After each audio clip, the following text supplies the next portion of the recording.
Okay, 3, 2, 1. Hello, my friendly acquaintances. Welcome to another episode of Fire Your Boss. Believe it or not, this is episode 26. I was just telling the guys, it seems like we've done maybe 12, but I can't believe we have already completed 25. Jonesy says that's because it doesn't feel like work. That was profound. And with that, I'll have you guys introduce yourselves. Go ahead. Well, I am Jonesy, co-founder of Conversion Chemistry, along with my partner Frank over there. And yeah, when it doesn't feel like work, and you're producing content, giving value, it makes it's what they say. Time flies when you're having fun, right? And that's what we're doing here. We're making money, we're having fun, we're freeing up time, and helping you do the same. And I'm Frank Garon, Jonesy's partner in Conversion Chemistry. And this is fun. I would have said 15, maybe. It sure as heck doesn't feel like 25. No way, man. But you know what? We're having fun and we're helping other people and giving value. And oh my God, am I revved up for this topic. As soon as I saw we were covering this today, I'm like, yes, this I can get excited about. How appropriate. And the conversation that we were having before I pressed record was at the part-time job where I work, whenever there is idle time, the people that I work with, coworkers, all they talk about is when they're going to retire. Literally, some, like one guy will say, yeah, I'm next year is my retirement year. Oh, okay, cool. You going to do anything? You going to get another job, go work part-time somewhere? Nah, man, I work, 25 or 30 years. I'm done. No more working for me. And I'm like, okay, all right, must have really loved that job then. And then the other guy, then he'll ask the other guy, so how long you got? And I'm telling you, these conversations go on every single day that I am there. Guys like, I got 7 years, 3 months, and 2 weeks, and 1 day and 6 hours to go. Like literally, these people are counting down to retirement. And I'm like, can you imagine going to something where the most exciting thing of the day is you are counting down till retirement? I can't imagine that. And we were saying that these people took this job for quote unquote job security. And my part-time job is with the Commonwealth of Pennsylvania. And you've heard people say, yeah, man, my brother just got a job with the state, or with the county, man, he's all set now. What the hell is all set? That's what I want to know. What do you mean when people say, well, you're all set? There is no job security. There is none. They can say goodbye to you at any time. Like you might take a job just for the quote unquote medical benefits and pay, share in the payment of your medical benefits. But if you look at that, $200 to $400 to $500 a month, where you're paying a portion of the premium for your medical benefits, what if you did your own thing and just put away $500 a month? And when you had to go and go see a doctor, you negotiate a cash price, like $125 for a doctor visit or something like that. And I know people that do that. They negotiate cash prices for everything that they do. And that still comes out cheaper than putting out $200 to $500 a month with your employer in sharing the medical benefits. So there's this illusion of job security, illusion of benefits, but the delusion, I should call it the delusion of job security rather than the illusion. We think we are all set. We think we're all set. I came up in the healthcare arena that kind of like crossed over a little bit into the forensic arena, working with inmates and people adjudicated by the courts, teaching in a few different colleges. And I'll never forget one hospital I worked at got bought out by another hospital. And the first thing on the chopping block were the senior executives. I was one of them.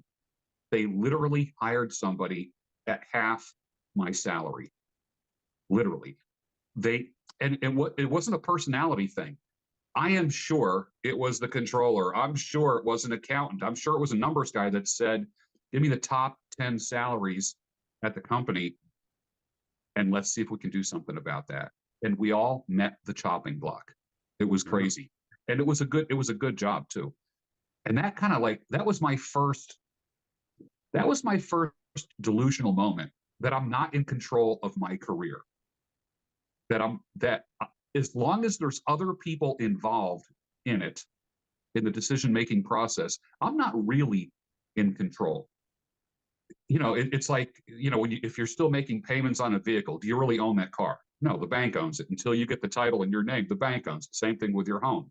Try stop paying a mortgage payment and you'll find out quickly who really owns your home. Exactly. So who really has a solid job? Who really is set? Nobody, except the self-employed entrepreneur or someone who's got a side hustle. And that's what we're going to be talking about today. Jonesy. Set is not a thing. Even entrepreneurs, typically one of our bigger problems is always having our eyes open for the next opportunity. And, I do that with balance now, because valuing free time and having more free time is one of the reasons why I became self-employed, became an entrepreneur. And I don't want to sacrifice that. I could be doubling my income right now, by just simply working the amount of time I worked for an employer. But man, the free time is amazing. I can't speak enough about that. That's one of my whys. So you have to ask yourself why. And you can re-answer the question, periodically, maybe annually. You say, all right, you know what, this year, I'm going to work 50, 60 hours a week on multiple side hustles, or, whatever your situation is, or maybe your first side hustle, to set the stage for the future. I always like to front load work to then free up time, which I know isn't probably the best because tomorrow is not guaranteed, but I've survived 100% so far. So I do know that if I set myself up for success tomorrow, then tomorrow, future Jonesy is very, very happy about past Jonesy's decisions. Future now, Jonesy, I love it. Current Jonesy, I had a lot to say about past Jonesy for a major portion of my adult life, and we're not doing that anymore. Thanks, therapy. So the illusion of security. All right. Well, so even as an entrepreneur, I've rewritten the rules for myself. Really, honestly, you're doing, we're just doing what, the billionaires and ultra rich doing on a different scale, because the game is there to be played, and you can delude yourself into thinking that you don't belong there. And I'm not going to self-limit or put limitations on anybody. I don't care if I ever become a billionaire or not. It's not, in my plans. I have no designs for it.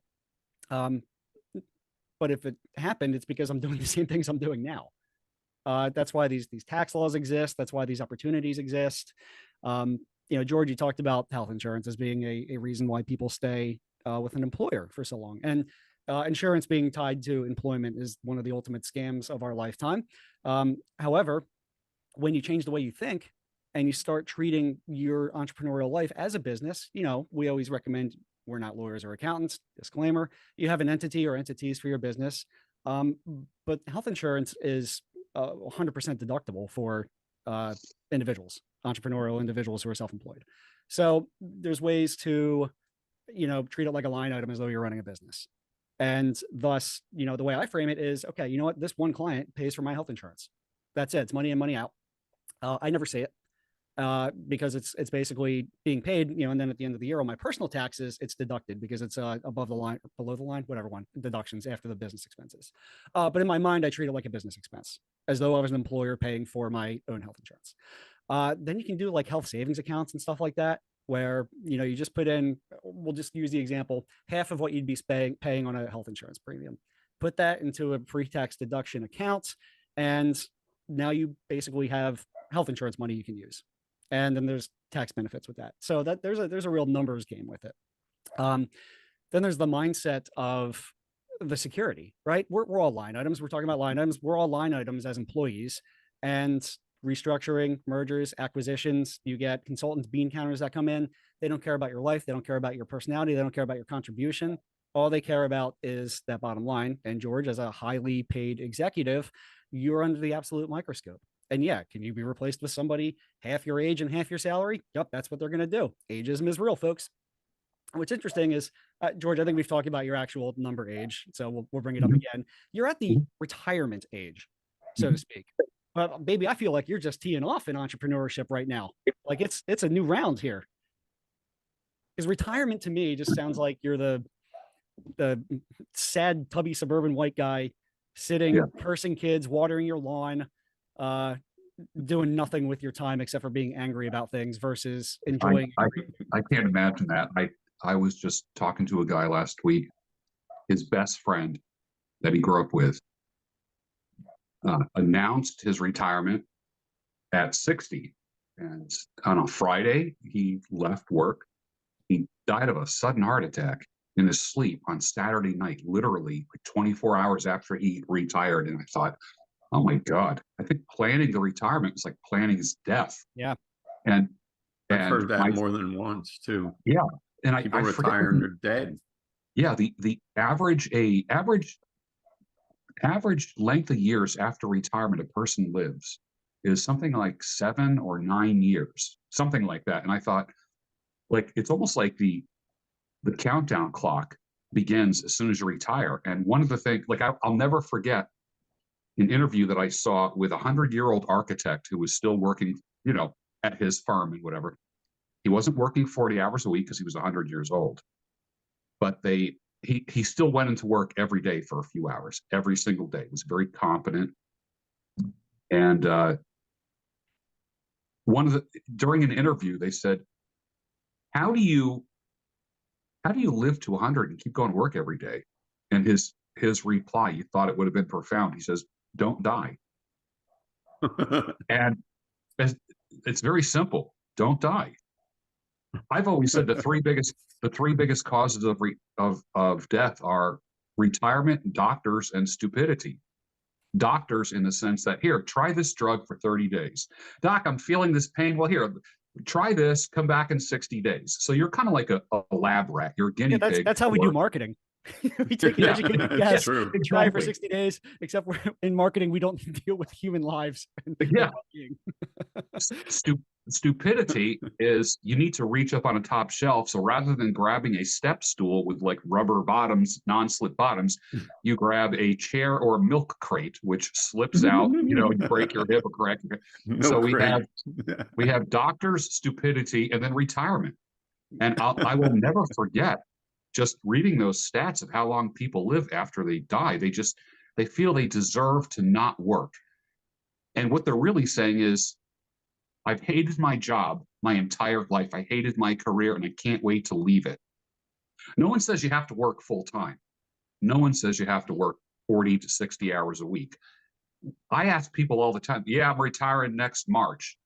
Oh, you're going to go down to part-time, or you're going to do something different? You're going to pursue? Nah, I'm not doing any of that. I worked too hard my whole life. And I'm like, so you hated what you did your whole life.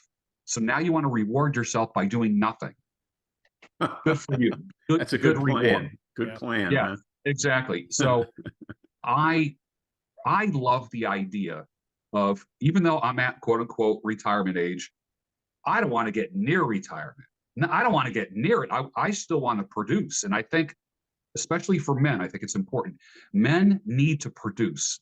Men need a product at the end of the day, whether it be a pocket full of cash or a widget that they created, or pursue an idea that was on the back burner. They had an idea for a product or improving a product for years, and they just didn't have the time to do it. Well, guess what? Retirement is now time to do that. Who knows? You might end up having a second career creating widgets or whatever, improving products, or utilizing your intellectual capital. You didn't spend 30, 40, or 50 years for nothing.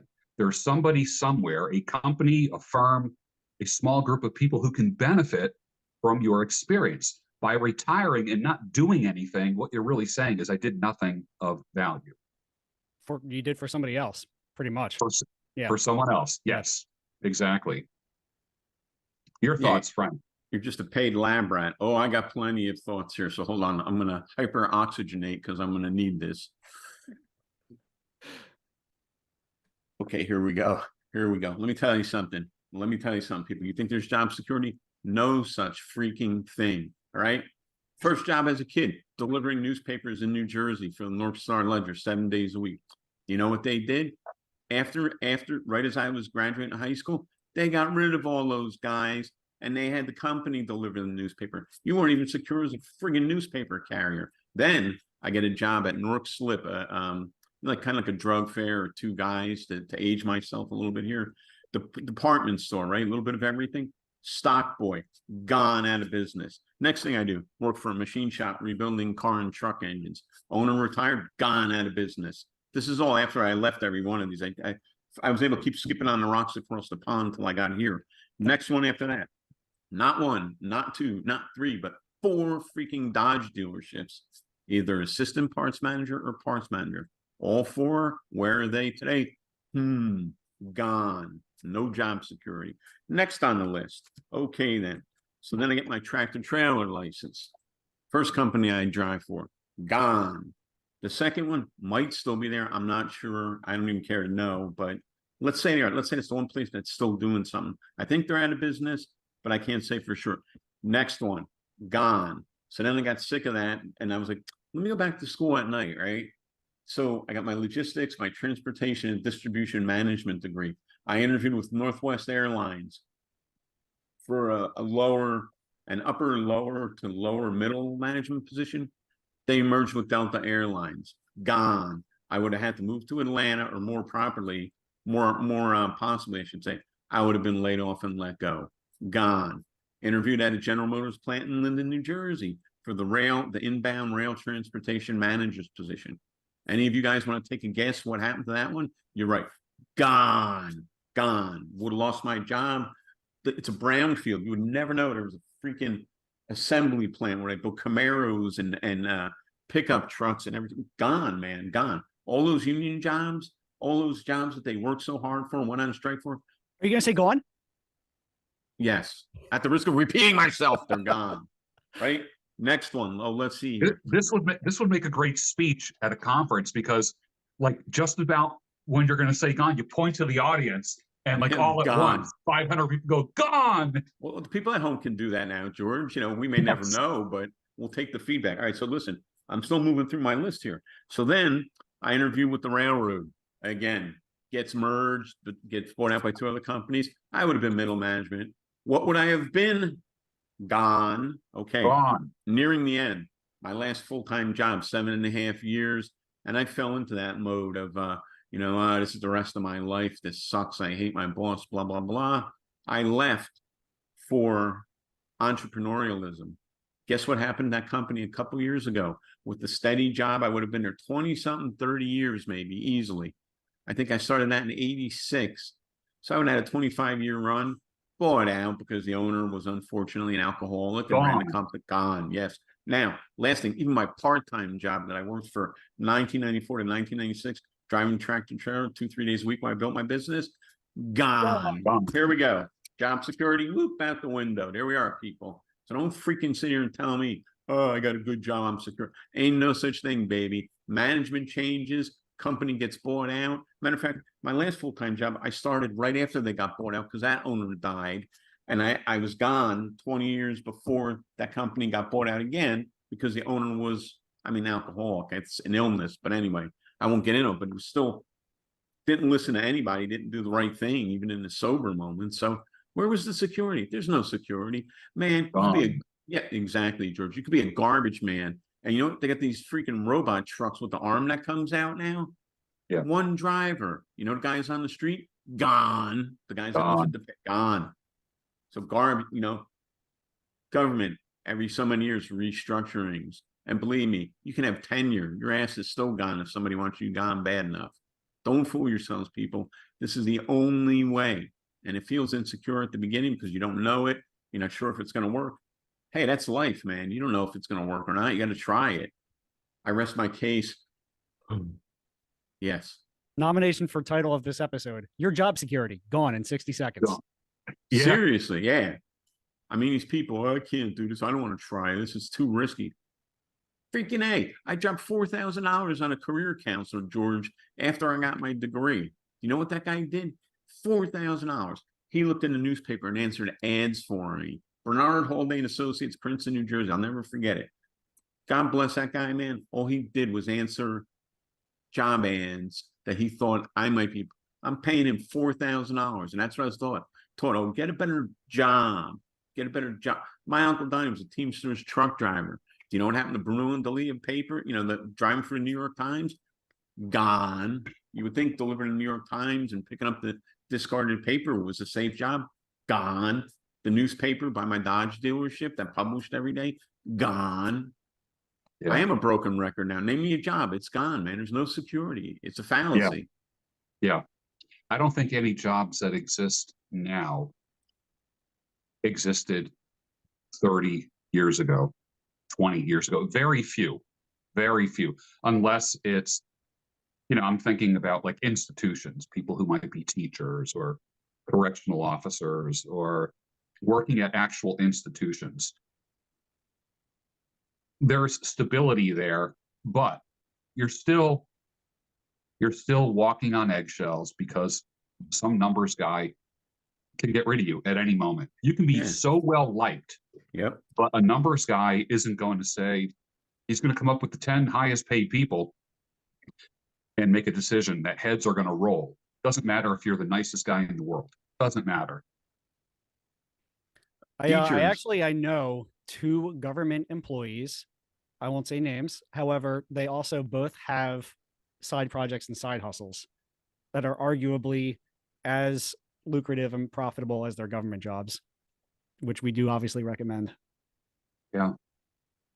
I mean, George, even a teacher, they passed the school budget this year. Guess what? You're laid off. Even if you have tenure, it can happen. They just, I forget what town it was in New Jersey. They just closed the grade school because of budgets. They closed when I moved to New Jersey, to a different part of New Jersey. My school that I went to from 2nd grade to 4th grade, they closed it and knocked it down. And yes, those teachers were absorbed. But what if they didn't need a 3rd grade math teacher or something like that at the new place? You're like, even if you're not gone, you can be reassigned, you can be moved. I've had friends that I met, they moved here from Colorado.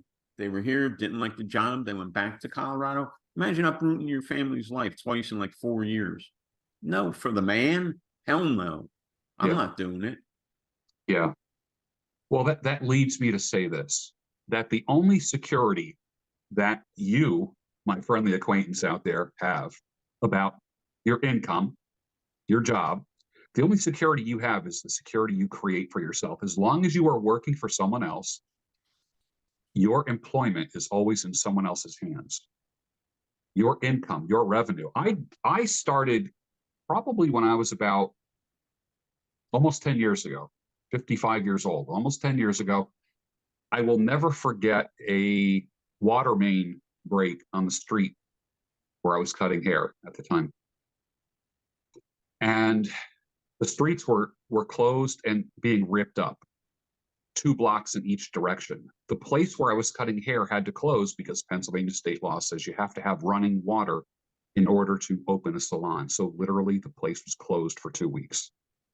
So a water main break came in between me and my revenue. I'll never forget one time, I don't know, it was 10 years ago, 2014, 1.5 foot of snow. The owner called and said, we're closing today. The roads are too crazy, whatever. So snow came in between me and revenue. 2020, the place where I cut hair part-time now, closed because of the pandemic. So that there's so many, I told people, make a list of what can possibly, or what has come in between you and your income, what can possibly come in between you and your income, and literally snowproof your income, water main break proof your income, pandemic proof your income. I've been tempted to open up a barbershop or a salon. I've been very tempted, or even just a pizza place or something. I like working with the public. But I'll tell you what, if another pandemic comes down, the government's going to come in between me and my money again. And if it happens again, and I know the government keeps effing with us, and the government is not your friend, and the government is the real organized crime. I probably should edit that out, but no, you shouldn't leave it in. Put a bunch of exclamation marks dropping down from the top of the screen. Exactly. Because it's true. Exactly. But I literally had to ask myself, if I open up a barbershop or a salon, is it going to be pandemic proof? What if another decree comes down from the Capitol? Like, I couldn't even walk in my walking park here It was closed during the pandemic. I will never forget. You weren't even allowed to go and walk in a park. What the hell?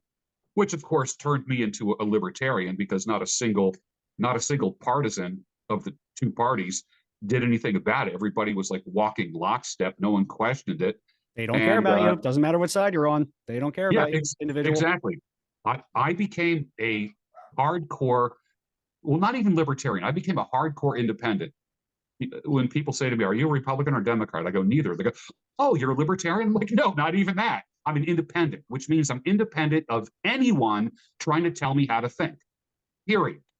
Period.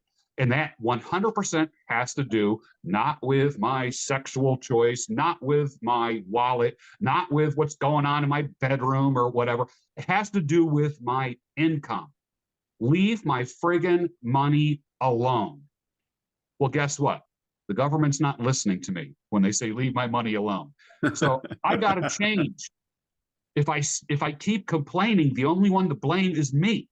Yeah. And that's when I really started deciding I really got to get my shit in gear here and start generating my own income that's snowproof, water main break proof, pandemic proof, layoff proof, you know, the new boss doesn't like me proof, like whatever. Fill in the friggin' blank. We are responsible for our own security, and you can only get away with blaming for so long. When you're with movers and shakers and people who make shit happen, they will not allow you to make excuses. The average Joe will say, "Oh, I'll pray for you. Oh, that's too bad. They'll feel sorry for you. Oh my God, that's horrible." No one's got the answers except you.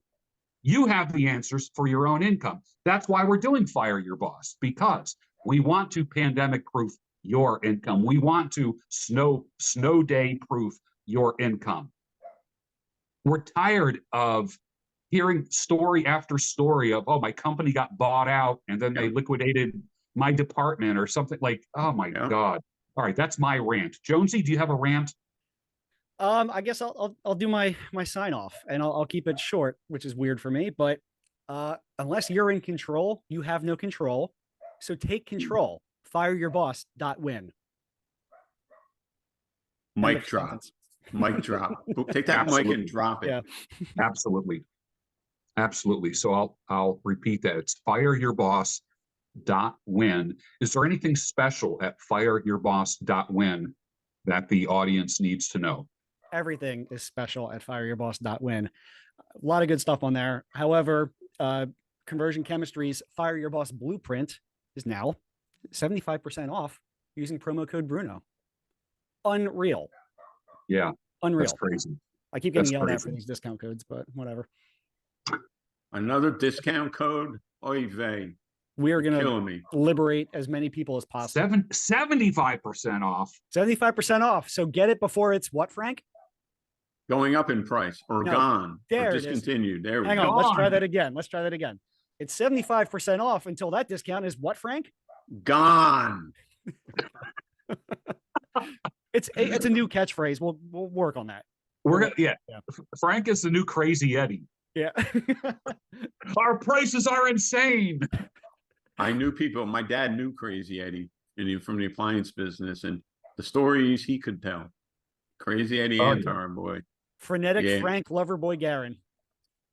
This was chill. I think, George, you even have shown me. I don't know how that happened. I have to get more angry but on my other video, you watch that one, and I equal you, if not surpass you. I'm like, what are you people doing? You know, flipping tables. And there's just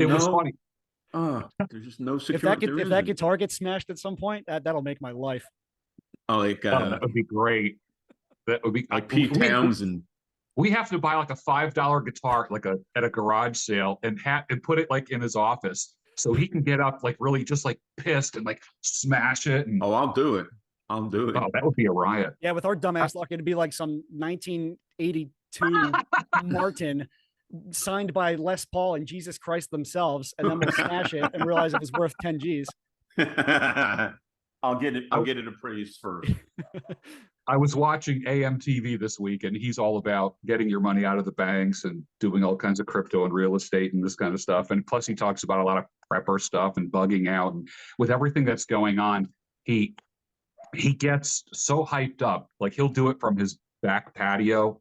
He'll make a video, and then he gets mad. And he picks up one of the patio chairs and throws it in the pool, kicks the table and stuff like that. And this week he said, he goes, people ask me why I always yell. He goes, because you like it when I throw chairs in the pool. It was so funny. You talk Anyways. about prepping, right there, right All there. right. Survival 101, baby, right within arm's reach. We're going to need it, man. We're going to need it. You got to figure out 10 ways to start a fire without matches. That's going to be the first assignment. So there you go.